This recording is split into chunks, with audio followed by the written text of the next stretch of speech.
आज उसने आसमां को अपना आशियाना बना लिया। आज उसने आसमां को अपना आशियाना बना लिया, जो कल तक घोंसले से निकलने से डरता था। तो स्टार्ट करते हैं आज की वीडियो इस मोटिवेशनल लाइंस के साथ। ओके, तो बेसिकली मैं बच्चा आपको बता दूं कि आपको जो है वन बाय वन सभी चैप्टर्स की यहाँ पर एक्सप्लेनेशन में प्रोवाइड करने जा रहा हूँ, क्लास 10th की। ओके, साइंस का। और ये बेसिकली जो हम जिस बुक की बात कर रहे हैं ये आपकी है सपोर्ट मटेरियल। ये है सपोर्ट मटेरियल जो कि दिल्ली गवर्नमेंट के द्वारा लॉन्च की जाती है ना, स्टडी मटेरियल होता है। ओके, इसमें जो नोट्स होते हैं काफी अच्छा कंटेंट मेंशन है। ओके, तो आप जो है सभी बोर्ड्स वाले, सीबीएसई, हरियाणा बोर्ड वाले, बाकी बोर्ड्स वाले भी जो इसको आराम से समझ सकते हैं और पढ़ सकते हैं। ओके, इन केस अगर आपको कोई भी क्वेरी होती है तो आप मुझे कमेंट करके बता सकते हैं। ओके स्टूडेंट्स, ठीक है। और बाकी जो चैप्टर के नोट्स जो है एनसीईआरटी के ऑलरेडी मैं प्रोवाइड कर चुका हूं। अगर आपने वो वीडियोस नहीं देखी है तो मैं लिंक आपको डिस्क्रिप्शन में प्रोवाइड कर दूंगा। तो स्टार्ट करते हैं बेटा आज की वीडियो, जिसमें हम बात करेंगे चैप्टर नंबर जो 1 हमारा है, ठीक है, जिसका नाम है केमिकल रिएक्शंस एंड इक्वेशन। बहुत ही इंटरेस्टिंग चैप्टर होने वाला है ये आपका। और अगर आपको नहीं समझ में आता कोई भी टॉपिक तो आप मुझे जरूर बता सकते हैं। Okay students, let's continue. अब देखेंगे अगर आप इस सपोर्ट मटेरियल में, तो सबसे पहले आपको यहाँ पर देखने को मिलेगा फ्लो चार्ट, जिसमें एक्चुअली मेंशन है कि क्या क्या इसमें हमें चीजें पढ़नी है। ओके, जैसे टाइप्स ऑफ रिएक्शंस की बात कर रहे हैं, यहाँ पर डिफरेंट टाइप्स ऑफ रिएक्शंस हम यहाँ पर बात करेंगे। ठीक है, रिएक्शंस होता क्या है, उसमें क्या क्या ऑब्जर्वेशन देखने को मिलती है, सिंपलेस्ट वे में हम जो है किस तरीके से किसी भी इक्वेशन को, किसी भी रिएक्शन को रिप्रेजेंट कर सकते हैं। बैलेंसिंग के बारे में हम बात करेंगे। ओके, और endothermic, exothermic reaction, combination reaction, decomposition, displacement, double displacement, oxygen reduction, corrosion density के बारे में हम यहाँ पर डिस्कस करेंगे। ओके, ये जो फ्लो चार्ट एक्चुअल में दे रखा है आपकी बुक में, ये सिर्फ इसलिए दे रखा है कि हमें बताने के लिए कि एक्चुअल में हमें इसमें चैप्टर में क्या क्या चीजों को एनालाइज करना है, क्या क्या चीजों को हमें समझना है।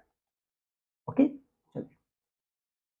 अब बेटा देखिए यहाँ पर हमें कुछ जो है इक्वेशंस दे रखी हैं, जो स्केलेटन इक्वेशंस हैं, और कुछ बैलेंस्ड इक्वेशन दे रखी है। ठीक, तो इसके बारे में हम पहले आपको एक्सप्लेन करेंगे, देन आपको बताएंगे कि एक्चुअल में हमें कैसे बैलेंसिंग करना है किसी भी इक्वेशन को। ओके, चलिए, परफेक्ट, वेरी नाइस। ओके, अब देखेंगे स्टूडेंट्स आप, देखिए अब एक वर्ड आता है, चैप्टर का जो नेम है वो है केमिकल रिएक्शन। अब इसका मतलब क्या होता है, देखिए, the process in which new substance with new properties are formed is called chemical reaction। तो मैं आपको बता दूं, केमिकल रिएक्शंस में बेसिकली होता क्या है कि जब आपके न्यू सब्सटेंस बनते हैं जिनकी प्रॉपर्टीज क्या होती है, बिल्कुल डिफरेंट होती है फ्रॉम द रिएक्टेंट्स, तो उसे हम कहते हैं केमिकल रिएक्शन बोलते हैं। जैसे फॉर एग्जांपल अगर मैं बेटा बात करूं, मैंने कहा मेरे पास हाइड्रोजन गैस है, सभी जानते हैं बेटा हाइड्रोजन गैस के बारे में। एक हमारे पास ऑक्सीजन गैस है, ठीक है। कुछ कंडीशंस में हमने क्या करा, इनको रिएक्ट करवाया तो हमें मिलता है वाटर मिलता है। ओके, अब आप सभी को पता है बेटा जो हाइड्रोजन होती है ये क्या करती है, पॉप टेस्ट के लिए यूज किया, पॉप साउंड प्रोड्यूस करती है। कब? On burning process. जब हाइड्रोजन को जलाया जाता है तो क्या साउंड प्रोड्यूस होती है, इसमें पॉप साउंड प्रोड्यूस होती है। और ऑक्सीजन क्या करता है, हेल्प करता है, हेल्प्स इन बर्निंग। किसी भी चीज को जलने के लिए क्या चाहिए, ऑक्सीजन चाहिए ना, बिना ऑक्सीजन के कोई चीज जल सकती नहीं, चल सकती, ठीक है। अब दोनों ने मिलकर क्या बनाया, वाटर। अब वाटर की बात करें तो water act as a fire extinguisher, ठीक है। पानी को हम यूज करते हैं फायर को बुझाने के लिए, आग को बुझाने के लिए। अब बात को समझना बेटा ध्यान से, देखो अब हुआ क्या, देखो हाइड्रोजन की प्रॉपर्टी बिल्कुल डिफरेंट है, ऑक्सीजन की प्रॉपर्टी दोनों की डिफरेंट है। अब देखा जाए, देखो ऑक्सीजन हेल्प करने में बर्निंग में, और हाइड्रोजन जलने के बाद पॉप साउंड प्रोड्यूस करता है। लेकिन जो वाटर है, क्या उसकी प्रॉपर्टी ऑक्सीजन और हाइड्रोजन से मिलती जुलती है? नहीं है।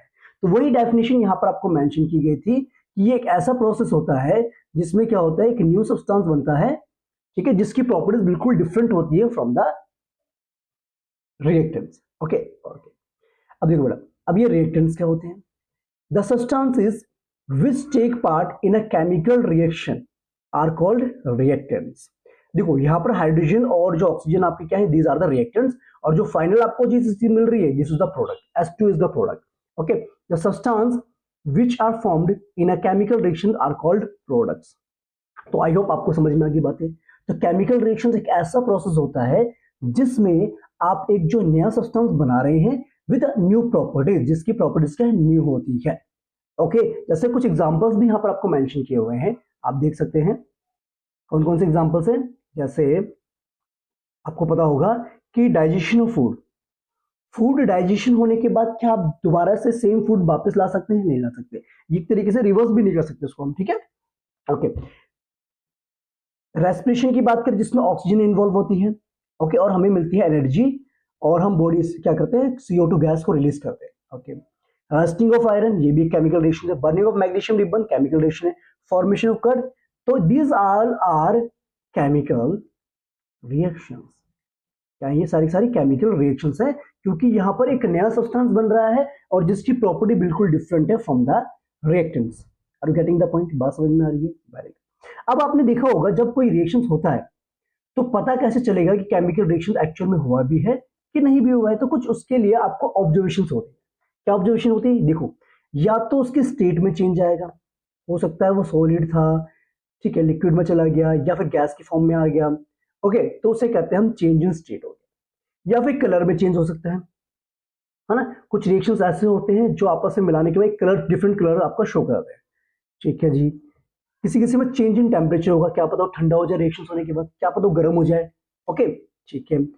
इवोल्यूशन ऑफ गैस, किसी किसी रिएक्शंस में जब रिएक्ट करते हैं तो गैस का इवोल्यूशन होता है, ठीक है, उसे हम कहते हैं कि भाई यहाँ पर कोई ना कोई केमिकल रिएक्शन हुआ है। Okay, perfect, very nice. Now the point is, अब आपको क्या करना है, ways of representing a chemical reaction. किसी भी रिएक्शन को रिप्रेजेंट कैसे किया जाता है? तो आपको बताया था मैंने कि भाई लेफ्ट हैंड साइड वाले आपके रिएक्टेंट्स होते हैं, राइट हैंड साइड में जो आपको मिलता है प्रोडक्ट होते हैं, और एरो क्या इंडिकेट करता है? Arrow indicate the direction of reaction. क्या इंडिकेट करता है? This indicates the direction of reaction, कि किस डायरेक्शन में हमारा रिएक्शन प्रोसीड हो रहा है उसके बारे में बताता है। जैसे देखो, यहाँ पर हम देखा जिंक लिखा हुआ है, जिंक को हमने रिएक्शन करा सल्फ्यूरिक एसिड के साथ। ओके, तो हमें मिलता है जिंक सल्फेट, और ये हाइड्रोजन हमें मिल गया, हाइड्रोजन गैस हासिल की, ठीक है। अब ये लेफ्ट हैंड साइड में सारे के सारे क्या रिएक्टेंट्स हैं, और ये जो नई चीज बनी है दिस आर द प्रोडक्ट। अब एक्चुअल में बड़ा बात समझिए ध्यान से, किसी भी रिएक्शंस को, आपको याद है बेटा कि अगर हम बात करते हैं, समय लिखा 2x + 3 = 4, आपको पता है मैथ्स में इसको हम इक्वेशन बोलते थे ना, कि जब हम 2x को 3 के साथ ऐड करेंगे तो हमें क्या मिलेगा? 4 मिलेगा। ओके, तो वैसे ही यहाँ पर बोला गया है कि जिंक को जब हम सल्फ्यूरिक एसिड के साथ रिएक्शन करें तो हमें इक्वल्स में क्या मिल रहा है? जिंक सल्फेट और हाइड्रोजन गैस निकल रही है। तो दैट मींस ये क्या है, basically this is a chemical equation. क्या ये? Chemical equation. और इसको सिंबल्स की फॉर्म रिप्रेजेंट करना हमारे लिए काफी इजी रहता है comparison to the in the form of word equation. Word में लिखने से बेटर क्या है, इसको सिंबल्स की फॉर्म रिप्रेजेंट करना हमारे लिए ज्यादा बेटर रहेगा। देखो, जिंक को हम लिखा Zn लिख दिया, सल्फ्यूरिक एसिड को हम लिख दिया H2SO4, जिंक सल्फेट हमारा Zn-SO4 हो गया, और हाइड्रोजन को हमने S2 लिख दिया। परफेक्ट होगी बात बेटा? ओके, अब डेफिनेशन समझ लीजिए कि केमिकल इक्वेशन होता क्या है। देखिए,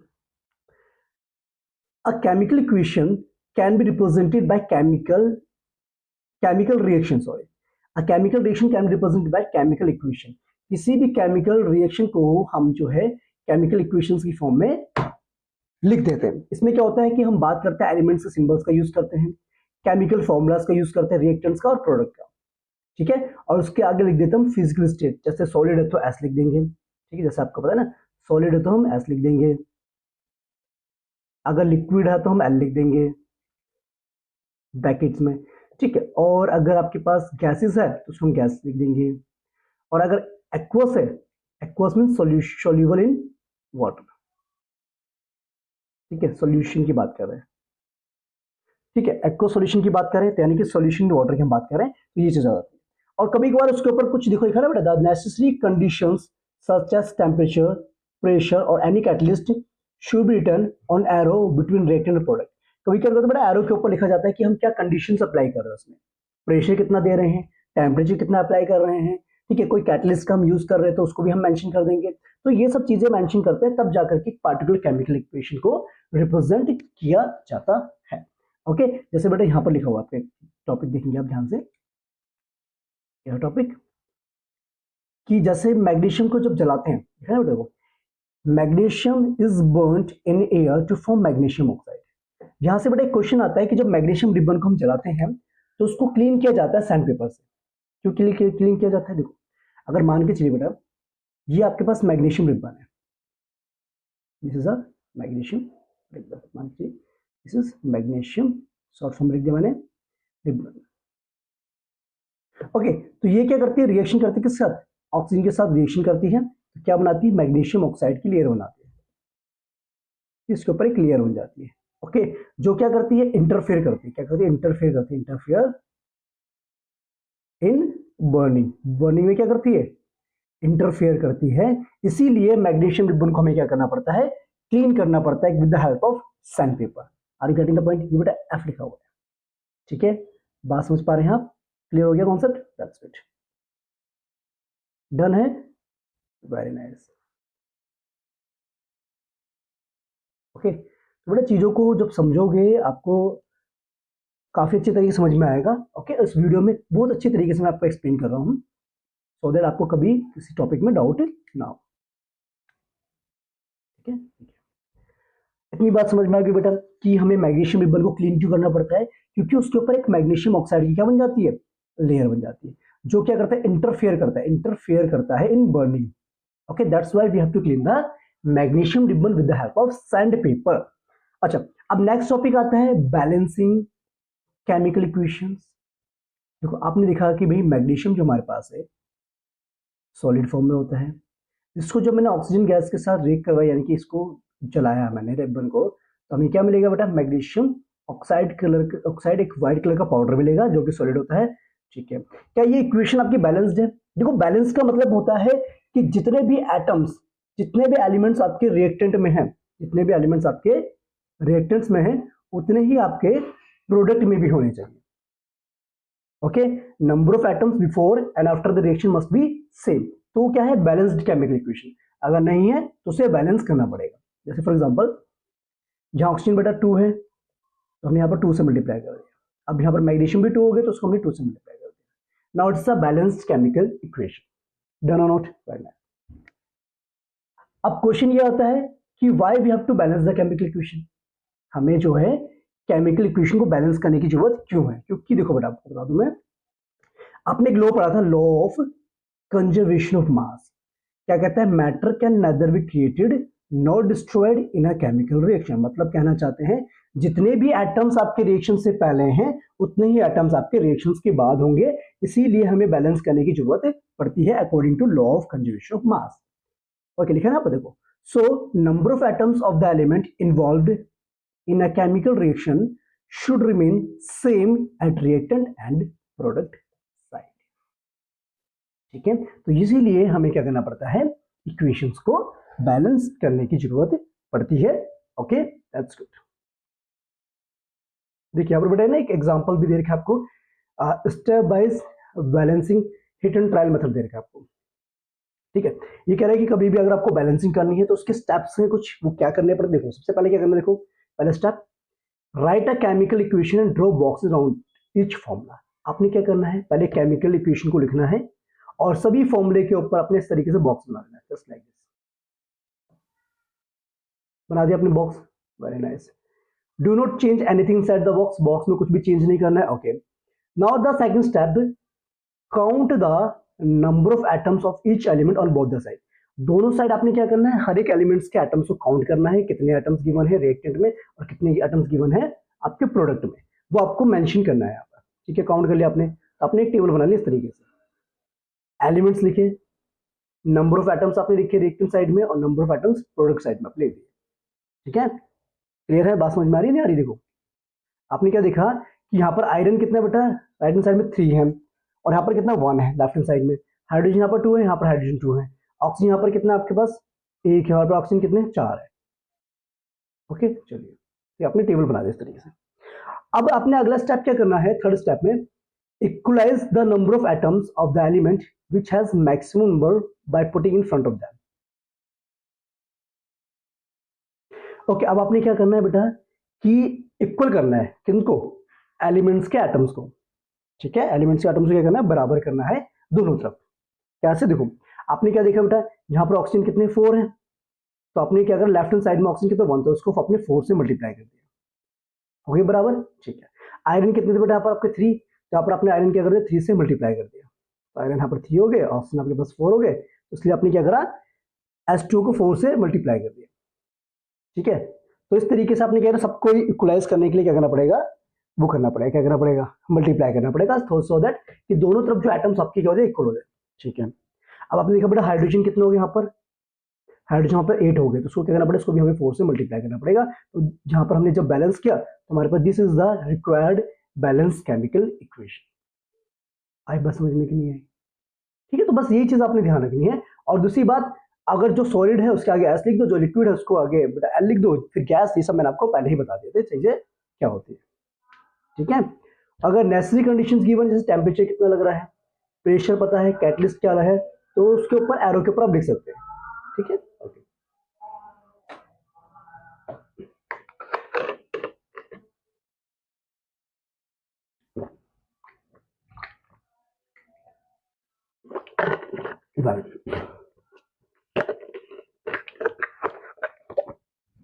ओके स्टूडेंट्स, तो आई होप यहां तक आपको सभी को समझ में आ गया है क्या कहना क्या चाहता हूं मैं, समझाना क्या चाहता हूं आपको, ओके।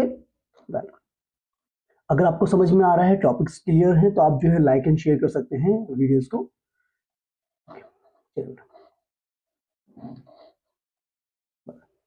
चलिए बच्चे, आप बात करते हैं अगले टॉपिक की हम, जिसमें हम बात करेंगे टाइप्स ऑफ रिएक्शंस के बारे में बात करेंगे। किसके बारे में बात करेंगे, टाइप्स ऑफ केमिकल रिएक्शंस की हम बात करेंगे, ओके। अब सबसे पहले आता है आपका कॉम्बिनेशन, नाम समझ में आ रहा है, कंबाइन करना, क्या होता है कंबाइंड करना, ओके। जिसमें क्या होता है, जब 2 या 2 से ज्यादा रिएक्टेंट आपस में कंबाइन करते हैं या रिएक्ट करते हैं तो एक सिंगल प्रोडक्ट बनाते हैं। कितने प्रोडक्ट बनाते दिखेगा ना आपको का, reaction in which 2 or more reactants combine to form a single product, तो उसे हम कहते हैं कॉम्बिनेशन रिएक्शन बोलते हैं। जैसे एग्जांपल दे रखा बेटा, अगर मैंने ए को बी के साथ कंबाइन किया तो मेरे पास एक नया प्रोडक्ट मिला, दैट इज सी। तो यहाँ पर प्रोडक्ट कितने मिल रहा है आपको, सिंगल प्रोडक्ट मिल रहा है, और रिएक्टेंट्स आपके 2 हो सकते हैं या 2 से ज्यादा हो सकते हैं। जैसे यहाँ पर देखो, बर्निंग ऑफ कोल, कार्बन को हमने ऑक्सीजन के साथ जलाया तो हमें क्या मिलेगा, CO2 मिला। वाटर फॉर्मेशन में भी हमें कॉम्बिनेशन रिएक्शन हो गया। कैल्शियम ऑक्साइड, यहां से बेटा क्वेश्चन आ जाता है एग्जाम में, कैल्शियम ऑक्साइड किसको हम क्यूक्लाइन भी बोलते हैं, उसको हमने वाटर में डाला तो हमें मिलेगा कैल्शियम हाइड्रोक्साइड, जिसे हम स्लैगलाइन बोलते हैं। और साथ में यहां पर बेटा हीट भी रिलीज होती है, ओके, हीट भी रिलीज होती है। और ऐसे रिएक्शन जिसमें प्रोडक्ट के साथ साथ, बात समझ पा रहे हैं आप, देखो ऐसे रिएक्शन जिसमें प्रोडक्ट के फॉर्मेशन के साथ साथ हीट भी रिलीज होती है, उसे हम कहते हैं एक्सोथर्मिक रिएक्शन। क्या कहते हैं, एक्सोथर्मिक रिएक्शन, ठीक है बच्चों। Reaction in which heat is released along with the formation of products, उसे हम कहते हैं एक्सोथर्मिक रिएक्शन बोलते हैं। जिन रिएक्शंस में प्रोडक्ट के फॉर्मेशन के साथ साथ हीट या एनर्जी रिलीज होती है, that type of reactions are known as exothermic reaction. Perfect, thank you so much, okay, that's good. अब बेटा और कुछ एग्जांपल्स भी दे रखे हैं यहाँ पर, जैसे देख लीजिए आप, मीथेन गैस को जब जलाते हैं तो उसमें से CO2 गैस निकलती है, वाटर निकलता है, साथ में एनर्जी यानी हीट निकलती है। रेस्पिरेशन भी एक आपका एक्सोथर्मिक रिएक्शन है। कैसे भैया, यहां से क्वेश्चन आता है, why respiration is an exothermic reaction. तो आपको याद होना चाहिए कि रेस्पिरेशन में क्या होता है, जो ग्लूकोज होता है हमारी सेल्स के अंदर, उसका ब्रेकडाउन होता है। क्या होता है, ग्लूकोज का breakdown in the presence of oxygen. तो ऑक्सीजन क्या करता है, इस ग्लूकोज को ब्रेकडाउन करेगा, CO2 गैस बनाएगा और साथ में वाटर, और हमारी बॉडी को क्या प्रोवाइड करेगा, एनर्जी। जिसमें एनर्जी रिलीज होती है, that type of reactions are known as exothermic reaction. इसीलिए रेस्पिरेशन क्या है आपका, एक एक्सोथर्मिक रिएक्शन की कैटेगरी में आता है। समझिए बच्चों, वेरी गुड, ओके डन। अब जो नेक्स्ट टॉपिक आपका है वो ये है डिकम्पोजिशन रिएक्शन, जो कि मोस्ट इंपॉर्टेंट टॉपिक है, काफी टाइम एग्जाम्स में ऐसे क्वेश्चन पूछे गए हैं, ठीक है। देखो जैसा आपने बेटा अभी पढ़ा था कॉम्बिनेशन, जस्ट ये कॉम्बिनेशन रिएक्शन का अपोजिट है। कॉम्बिनेशन में 2 या 2 से ज्यादा रिएक्टेंट कंबाइन करके एक सिंगल प्रोडक्ट बनाते हैं। यहां पर एक जो सिंगल रिएक्टेंट है वो ब्रेकडाउन होकर के 2 या 2 से ज्यादा प्रोडक्ट फॉर्मेशन करता है, इसको हम डिकम्पोजिशन रिएक्शन बोलते हैं। और इसीलिए ये आपका रिवर्स भी होता है किसका, कॉम्बिनेशन रिएक्शन का। परफेक्ट नोट देखिए, the reaction in which a compound splits into two or more simple substances, are you getting the point, two or more simple substances is called decomposition reaction। देख सकते हो आप। अब यहां पर क्या, ए नाम का मेरे पास एक रिएक्टेंट था, ये ब्रेक डाउन होकर के इसने बी बनाया और साथ में सी भी फॉर्मेशन किया, तो इसका मतलब डिकम्पोज हो गया ना, ब्रेक डाउन हो गया ना, स्प्लिट हो गया ना। ठीक है, तो इसके लिए हमें क्या करना पड़ेगा बेटा, इसके लिए हमें एनर्जी देनी पड़ेगी। अब वो एनर्जी किसी फॉर्म में भी हो सकती है, हीट की फॉर्म में भी। ठीक है, आप जो एनर्जी देंगे किस फॉर्म में दे सकते हैं, हीट की फॉर्म में भी दे सकते हैं, इलेक्ट्रिसिटी की फॉर्म में भी दे सकते हैं, और इवन सनलाइट की फॉर्म में भी आप जो है एनर्जी प्रोवाइड कर सकते हैं। जिससे क्या होगा, कोई भी आपका रिएक्टेंट ब्रेकडाउन होकर के दो या दो से ज्यादा क्या बनाएगा, प्रोडक्ट्स फॉर्मेशन करने में आपकी हेल्प करेगा। Okay done, that's good. अब देखिए, सबसे पहले बात करते हैं हम थर्मल डिकम्पोजिशन की, जिसमें डिकम्पोजिशन रिएक्शन को कैरी करने के लिए हमें क्या करना पड़ता है, हीट देना पड़ता है for the in the form of energy. ठीक है, एक्चुअल में क्या बेटा, हीट अगर देंगे तो वो जो हमारा सब्सटेंस है वो ब्रेकडाउन होकर के दो या दो से ज्यादा प्रोडक्ट फॉर्मेशन करने में हेल्प करेगा, और जिसमें हम हीट का यूज करते हैं, that type of decomposition reactions are known as thermal decomposition reaction. अब देखिए, ये जो इंपॉर्टेंट रिएक्शंस आपको दे रखी हैं, हम जैसे देखिए फेरस सल्फेट, फेरस सल्फेट जो कि ग्रीन कलर का होता है। ठीक है, एक्चुअली बेटा फेरस सल्फेट ना पहले ऐसा होता है आपका Fe(SO4.7H2O), वाटर ऑफ क्रिस्टलेशन होता है इसमें। ओके, तो पहले जब हीट करते हो सारा का सारा जो वाटर है वो रिमूव हो जाता है, उसके बाद FeSO4 बनता था आपका, ओके, सॉलिड फॉर्म में। ठीक है, ओके, जब इसको फर्दर हीट करेंगे तो it will lead to formation of ferric oxide बनेगा, जो कि रेड ब्राउन कलर होता है, और सल्फर डाइऑक्साइड और सल्फर ट्राइऑक्साइड गैस यहाँ से रिमूव हो जाएंगे। ओके, दूसरा कैल्शियम कार्बोनेट, जो कि लाइमस्टोन है कॉमन नेम, इसको हीट करने पे कैल्शियम ऑक्साइड बनेगा, क्यूटलाइम, और साथ में CO2 गैस लिवर्ट आउट हो जाएगी। अच्छा, ओके, अब जो बेटा ये वाली जो रिएक्शन आपकी है लेड नाइट्रेट वाली, दिस वन, लेड नाइट्रेट को आपने एक टेस्ट ट्यूब में लिया, उसको आपने हीट किया, तो हीट करने के बाद वहां पर एक ब्राउन कलर की फ्यूम्स निकलती है। क्या निकलती है, ब्राउन कलर की फ्यूम्स, यानी ब्राउन कलर का धुआं निकलता है। तो एग्जाम में यहां से क्वेश्चन आता है कि वो जो ब्राउन कलर का धुआं है वो किस चीज का है, आप बताएंगे इसका है, this leads to the formation of brown fumes. Okay, जो टेस्ट ट्यूब में से ब्राउन कलर का धुआं निकलेगा, that is of nitrogen dioxide, और ये हमारा डिकम्पोजिशन रिएक्शन का है, थर्मल डिकम्पोजिशन रिएक्शन के एग्जाम्पल हो गए। तो आई होप इतनी बात आप सभी को क्लियर है, परफेक्ट है, वेरी नाइस। अगर आपको परफेक्ट है तो आपको क्या करना है, कमेंट करना है कि यस आपको समझ में आ गया। ठीक है, और शेयर करना है अपने दोस्तों के साथ ताकि उनको भी कॉन्सेप्ट क्लियर हो जाए। Okay, second is electrolytic decomposition reaction, जिसमें हम डिकम्पोजिशन रिएक्शन करवा रहे हैं किसके प्रेजेंस में, बाय पासिंग इलेक्ट्रिसिटी। ठीक है, when decomposition is carried out by passing electricity is known as electrolytic decomposition reaction। अब देखिए बेटा, ये वाली जो एक्टिविटी है, ये वाला जो आपका एक्सपेरिमेंट है, इसकी वीडियो मैं ऑलरेडी बना चुका हूँ यूट्यूब पे, अगर आपको देखनी है तो मैं लिंक आपको डिस्क्रिप्शन प्रोवाइड कर दूंगा। ठीक है, उसको जरूर देखेंगे आप, उसमें आपको अच्छे से एक्सप्लेनेशन समझ में आएगा कि एक्चुअल में प्रैक्टिकली चल क्या रहा है। ओके, बाकी मैं आपको समझा देता हूँ। देखिए, हमने क्या करा बेटा, एक मग लिया, मग में हमने वाटर लिया और यहाँ पर लगा दिया हमने इलेक्ट्रोड, जिसको कहते हैं इलेक्ट्रोड्स कहते हैं, बड़े ग्रेफाइट की रोड्स हमने लगा दिया, और यहाँ से लगा दिया हमने बैटरी, 6 वोल्ट बैटरी हमने कनेक्ट कर दी। ठीक है, आपको पता है बेटा, जो बैटरी का पॉजिटिव टर्मिनल होता है वो कनेक्ट होता है एनोड से, और नेगेटिव वाला कैथोड होता है। ठीक है, ओके, अब हमने बेटा देखो, जब भी हम डिस्टिल्ड वाटर की बात करते हैं तो आपको पता है water does not contains any ions, distilled water, तो इसीलिए हमें क्या करना पड़ा, इसमें थोड़ा सा हमें एसिड ऐड करना पड़ता है। अब एसिड हम सल्फ्यूरिक एसिड ऐड कर रहे हैं या फिर एसिड ऐड कर रहे हैं। ठीक है, हमने यहाँ पर सल्फ्यूरिक एसिड ऐड कर दिया। ओके, अब क्या करेंगे, इसमें करंट पास करवाएंगे हम, तो जैसे बेटा रिएक्शन कंप्लीट होता जाएगा, आप देखेंगे जो हाइड्रोजन होती है हमारी, हाइड्रोजन गैस, वो पॉजिटिव चार्ज होती है, तो पॉजिटिव वाला किधर जाता है बेटा, नेगेटिव में, तो कैथोड्स पे निकलेगी हमारी कौन सी गैस, यहाँ से निकलेगी हमारी हाइड्रोजन गैस, और एनोड पे निकलेगी हमारी ऑक्सीजन गैस देखने को मिलेगी। ठीक है, तो हाइड्रोजन कहाँ निकलेगी हमारी, H कैथोड, और ऑक्सीजन निकलेगी H एनोड। परफेक्ट हो गया। ओके, तो यहाँ पर क्या हो रहा है, इलेक्ट्रोलाइसिस हो रहा है बेसिकली ना, जो वाटर है वो ब्रेकडाउन होकर क्या बना रहा है, हाइड्रोजन गैस और ऑक्सीजन गैस। तो आप देख सकते हैं यहाँ पर जो हाइड्रोजन गैस है इसका अमाउंट जो है ज्यादा है कंपेरिजन टू द ऑक्सीजन के अमाउंट। ऐसा क्यों होता है? देखो आपको बता दीजिए, H2O की अगर बात करें, इन H2O मॉलिक्यूल आप अगर देखें हाइड्रोजन और ऑक्सीजन का रेशियो कितना है बेटा?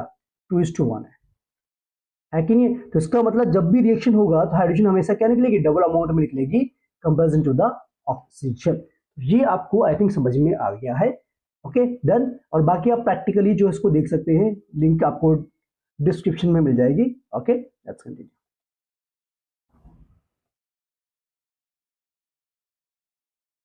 नेक्स्ट डिकम्पोजिशन आता है फोटोलाइटिक, जिसमें मैंने आपको बताया था क्या करते हैं, when decomposition is carried out in presence of sunlight. जो रिएक्शन आपका किसके प्रेजेंस में हो रहा है? सनलाइट के प्रेजेंस में हो रहा है, उसे हम कहते हैं फोटोलाइटिक डिकम्पोजिशन रिएक्शन का नाम दिया जाता है। जैसे एग्जांपल देखो, ये क्या है आपका द डिकम्पोजिशन, जैसे एग्जांपल देखेंगे सिल्वर क्लोराइड और सिल्वर ब्रोमाइड, इसको हमने सनलाइट में रखेंगे तो सिल्वर आपका अलग हो जाएगा, क्लोरीन गैस निकल जाएगी, यहाँ पर ब्रोमीन गैस निकल जाएगी। ओके इसको हम यूज करते हैं कहाँ? ब्लैक एंड व्हाइट फोटोग्राफी में इसको यूज करते हैं। ओके और ये जो बेटा है ना सिल्वर क्लोराइड सिल्वर ब्रोमाइड, ये क्या हो जाएगा? सनलाइट की वजह से ग्रे कलर का हो जाएगा। क्यों? क्योंकि क्लोरीन गैस उड़ जाएगी और ब्रोमीन गैस भी यहाँ से निकल जाएगी। ठीक है ओके। अब आपने बेटा अभी तक जो रिएक्शंस देखे, इन सब में हमने एनर्जी का यूज किया, सब में हमने एनर्जी ऑब्जर्व करवाई, चाहे वो लाइट की फॉर्म में, चाहे वो इलेक्ट्रिसिटी की फॉर्म में, चाहे वो सनलाइट की फॉर्म में। तो जिन रिएक्शंस में एनर्जी एब्जॉर्ब होती है, चाहे हीट लाइट और इलेक्ट्रिसिटी की फॉर्म में, उन्हें हम कहते हैं एंडोथर्मिक रिएक्शंस बोलते हैं। Getting the point? यहाँ पर डेफिनेशन आप देख सकते हैं नीचे, यहाँ लिखा भी हुआ है, the reactions which required energy in the form of heat, light or electricity to break reactants are called endothermic reactions। बात समझ में आई?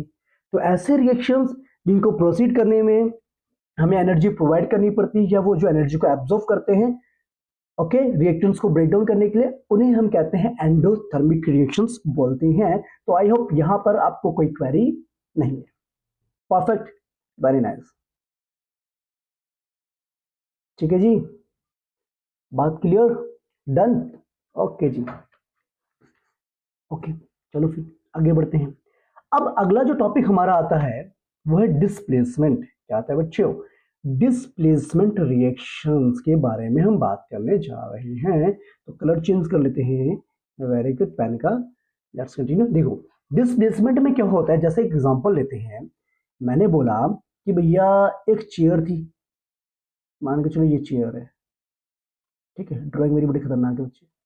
ठीक है, इस चेयर पर सपोज कीजिए मैं बैठा हूँ।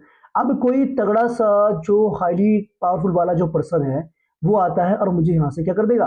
डिस्प्लेस कर देगा, मुझे हटा देगा और खुद बैठ जाएगा वहां पर। जैसे ना देखो, अगर मैंने आपसे बोला कि मेरे पास एक AB नाम का एक एक्वा सॉल्यूशन है इस सॉल्ट का, अब यहाँ पर एक C नाम का आपके पास एक एलिमेंट आता है। अभी अगर ज्यादा एक्टिव होगा तो क्या करेगा? ये A नाम के एलिमेंट को यहाँ से मेटल को हटा देगा और खुद जाकर के वहां पर बैठ जाएगा। तो इस टाइप के रिएक्शंस को हम कहते हैं डिस्प्लेस करना, मतलब हटा देना। ठीक है, डिस्प्लेसमेंट रिएक्शन। देखो जी क्या कहना चाहते हैं definition, the chemical reaction in which more reactive element displaces less reactive element from its salt solution. बात समझ में आई कि नहीं आई? देखो बात यह है कि अगर कोई हाईली रिएक्टिव एलिमेंट जो है दूसरे एलिमेंट को डिस्प्लेस कर देता है उसके सॉल्ट सॉल्यूशन में से, तो उस टाइप के रिएक्शन को हम कहते हैं डिस्प्लेसमेंट रिएक्शन बोलते हैं। जैसा कि बच्चे आप देख सकते हैं, आयरन की नील मेरे पास थी, उसको मैंने डिप कर दिया कॉपर सल्फेट के सॉल्यूशन जो कि ब्लू कलर का होता है, जिसको हम कहते हैं ब्लू विट्रियोल। क्या कहते हैं? ब्लू विट्रियोल हम कहते हैं। अच्छी बात होगी। तो कुछ देर के बाद आप देखेंगे कि जो कलर है किसका? आयरन नील का, वो ब्राउनिश ब्राउनिश होना स्टार्ट हो जाएगा। ओके आप जो है इसको वीडियो में भी देख सकते हैं, मैं आपको प्रोवाइड कर देता हूँ वीडियो। ओके ठीक है, उसमें एक्सपेरिमेंटली मैंने एक्सप्लेन भी किया हुआ है। ओके तो कॉपर सल्फेट के साथ जब इसने रिएक्शन किया तो आयरन ने क्या करा? कॉपर को यहाँ से डिस्प्लेस कर दिया। तो जो कॉपर सल्फेट का कलर था वो धीरे धीरे क्या हो जाता है? ग्रीन हो जाता है, लाइट ग्रीन हो जाता है, और कॉपर डिपोजिट हो जाता है किसका ऊपर? आयरन नील के ऊपर, जो कि ब्राउन कलर का होता है। तो this type of reaction is known as displacement reaction.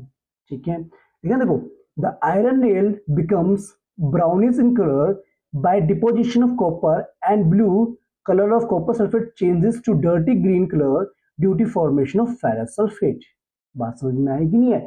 ये चीज आपको ध्यान रखनी है। जो हाईली रिएक्टिव एलिमेंट आपको होगा वो अपने से कम रिएक्टिव एलिमेंट को उसको सॉल्ट सॉल्यूशन में से डिस्प्लेस कर देगा। ठीक है जी, very nice, thank you so much जी, बढ़िया जी। और सुनिए भैया, सब बढ़िया? चलो फिर ठीक है, सब बढ़िया, तो आगे बढ़ते हैं। अब इसके लिए बच्चे हमें पता भी तो हो कौन सा एलिमेंट ज्यादा रिएक्टिव कौन सा कम रिएक्टिव है, तो उसके लिए एक सीरीज आती है, रिएक्टिविटी सीरीज। ठीक है,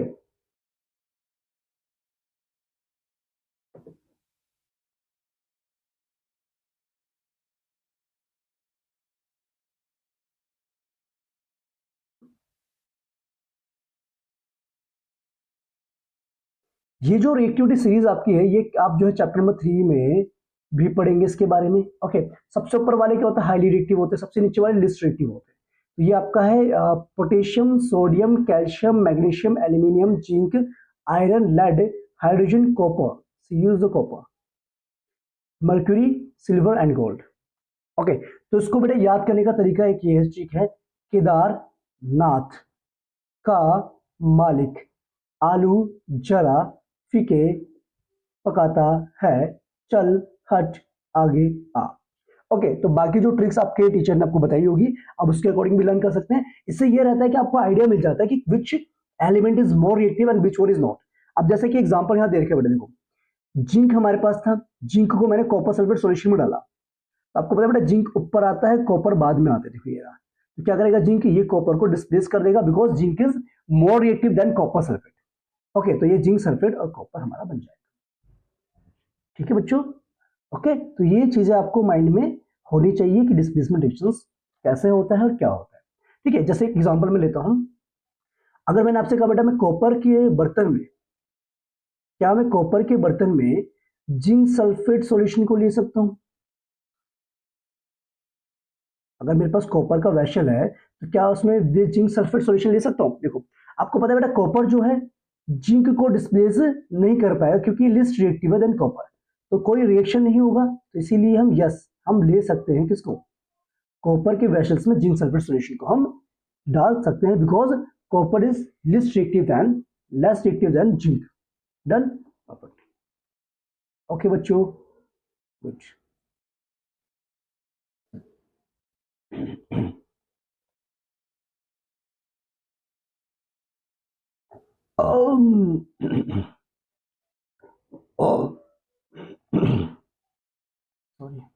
चलो ओके, तो आई होप यहां तक की कहानी भी क्लियर है आपको।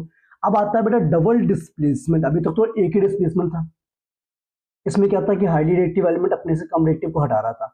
अब यहाँ पर क्या होता है डबल डिस्प्लेसमेंट। डबल समझ में आ रहा है बेटा, दो आयंस का यहाँ पर एक्सचेंज हो रहा है। ठीक है, आयंस का यहाँ पर एक्सचेंज हो रहा है। ओके देखो, आ reaction in which new compounds are formed by mutual exchange of ions between two compounds। दो कंपाउंड्स के बीच में म्यूचुअली एक्सचेंज होता है किसका, आयंस। जैसे फॉर एग्जांपल मैंने कहा अभी मेरे पास ए बी था एक कंपाउंड, दूसरा था मेरे पास सी डी था। अभी क्या हुआ यहाँ पर कि भाई ए ने सी को डिस्प्लेस किया और सी ने ए को डिस्प्लेस किया, यहाँ पर आएगा A D plus C B. तो ये जो म्यूचुअल एक्सचेंज हुआ है ना, that is called double displacement reaction. Okay, जैसे कुछ एग्जांपल्स आप देख सकते हैं। देखो हमने कह रहे हैं एक टेस्ट ट्यूब में सोडियम सल्फेट का सॉल्यूशन बना है, बिल्कुल क्लियर सॉल्यूशन था। बैरियम क्लोराइड का सॉल्यूशन बना दूसरे टेस्ट ट्यूब में, वो भी क्लियर सॉल्यूशन था। अब हमने क्या दोनों को मिक्स कर दिया, तो जैसे आप दोनों को मिक्स करेंगे तो आप देखेंगे कि वहां पर एक व्हाइट कलर का पाउडर सा इनसॉल्युबल सॉल्ट आपको देखने को मिलेगा बैरियम सल्फेट का, और साथ में बनेगा सोडियम क्लोराइड सॉल्यूशन। देखो क्या हुआ, सोडियम ने बैरियम को डिस्प्लेस किया और बैरियम ने सोडियम को डिस्प्लेस कर दिया, सोडियम को। ओके, तो ये जो एक्सचेंज ऑफ आयंस है ना, तो इसी को हम डबल डिस्प्लेसमेंट रिएक्शन बोलते हैं। और जिन रिएक्शन में इनसॉल्युबल सॉल्ट बनता है उसे हम प्रिसिपिटेशन रिएक्शन बोलते हैं। ठीक है, क्या कहते हैं, जिसमें हमारा इनसॉल्युबल सॉल्ट बनता है उसे हम प्रिसिपिटेशन रिएक्शन कहते हैं। ठीक है, कहते हैं प्रिसिपिटेशन रिएक्शन बोलते हैं। प्रिसिपिटेट से क्या होता है क्या है, इनसॉल्युबल सॉल्ट फॉर्मेशन होता है। ओके, और दूसरी बात ध्यान रखिए बेटा, सारे के सारे डबल डिस्प्लेसमेंट रिएक्शंस जो आपके प्रेसिपिटेशन नहीं होते, कुछ ही होते हैं जिनमें प्रेसिपिटेशन देखने को मिलता है। ठीक है, जैसे एग्जांपल देख सकते हैं बेटा, पोटेशियम आयोडाइड का हमने एक सॉल्यूशन लिया, एक्वा सॉल्यूशन, और दूसरा हमने लेड नाइट्रेट का सॉल्यूशन भी बनाया, दोनों को हमने मिक्स किया, तो अब देखेंगे आपको येलो पीपीटी यानी कि येलो कलर का प्रेसिपिटेट मिलेगा, इनसॉल्युबल सॉल्ट मिलेगा लेड आयोडाइड का, और साथ में पोटेशियम नाइट्रेट देखने को मिलेगा।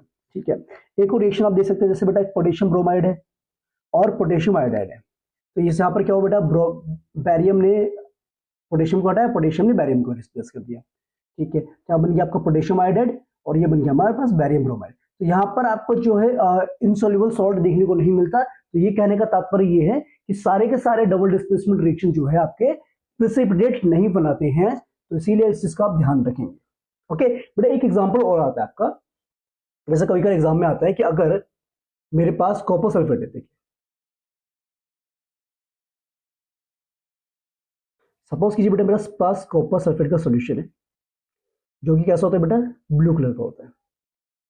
अब इस सॉल्यूशन में से मैं रोटेन गैस मिल जाए कि H2S गैस, जिसे हम कहते हैं हाइड्रोजन सल्फाइड, इस गैस को पास करवाता हूं, तो आप देखेंगे कि वहां पर आपको एक ब्लैक कलर का प्रेसिपिटेट देखने को मिलेगा, जो कि कॉपर सल्फाइड होगा, और साथ में सल्फ्यूरिक एसिड फॉर्मेशन आपका होगा।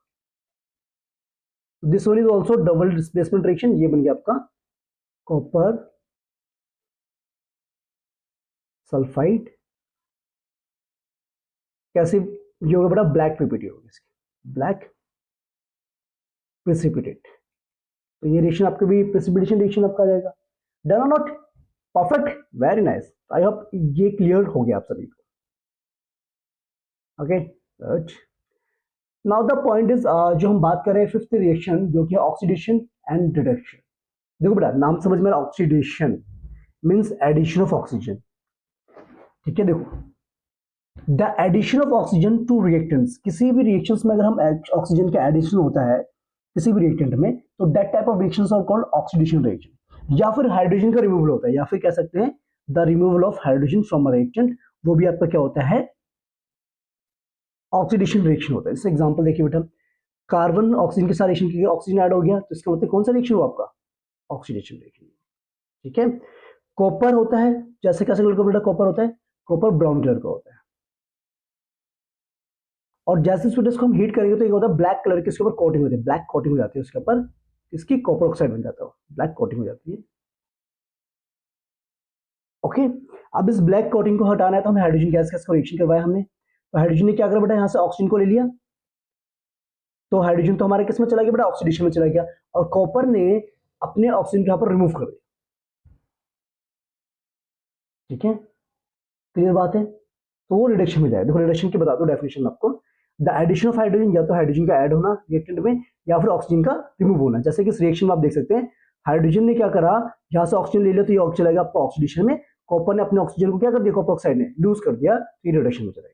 और जिसमें दोनों चीजें साथ हो रही है उसे हम कहते हैं रेडॉक्स रिएक्शन, जिसमें आपका रिडक्शन ऑक्सीडेशन साइमल्टेनियसली हो रहा है, यानी कि एक साथ हो रहा है, that type of reaction are known as, क्या कहलाएंगे वो रिएक्शंस आपके, वो कहलाएंगे आपके रेडॉक्स रिएक्शंस कहलाएगा।